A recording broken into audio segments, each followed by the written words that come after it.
Boy, I've forgotten how much work it actually is to start a company. It's a lot of work.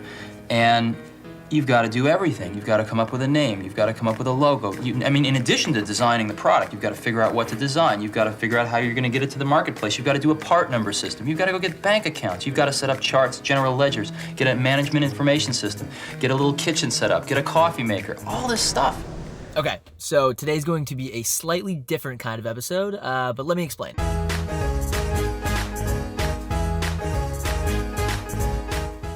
Okay, so today's video is not going to be necessarily about the day itself, but it's going to be more about what my job actually is, and also my thoughts on what I think the role of a founder should be in general. So I think to start from a high level, the role of a founder should be to try and solve the highest leverage item that a business is facing at any given moment. And so what that can look like in the early days, as our good friend Steve mentioned, is anything that has to do with getting the business set up, finding office space, hiring the team. That's actually an important one that probably stays around for the entire time. But for me now, what my days typically look like is the highest leverage thing that I can be doing for our business is sales.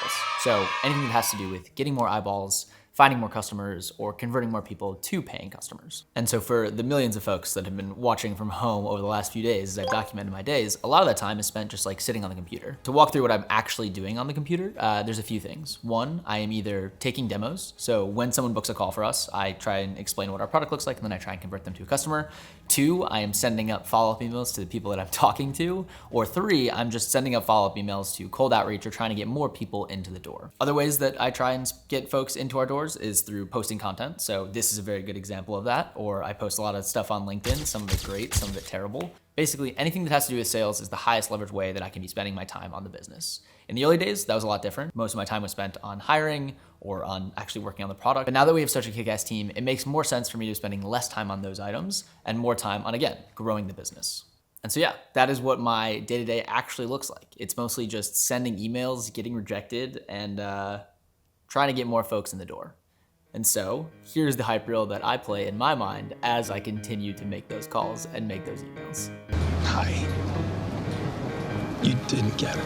But listen, it doesn't matter.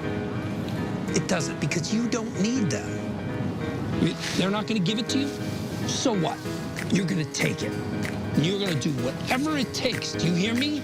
You are not gonna play by the rules. You're gonna go your own way. You're gonna do what they won't do. You're gonna be smart, and you are gonna win. Because you don't matter all that much to them. So what? So what? Remember, the winner takes it all.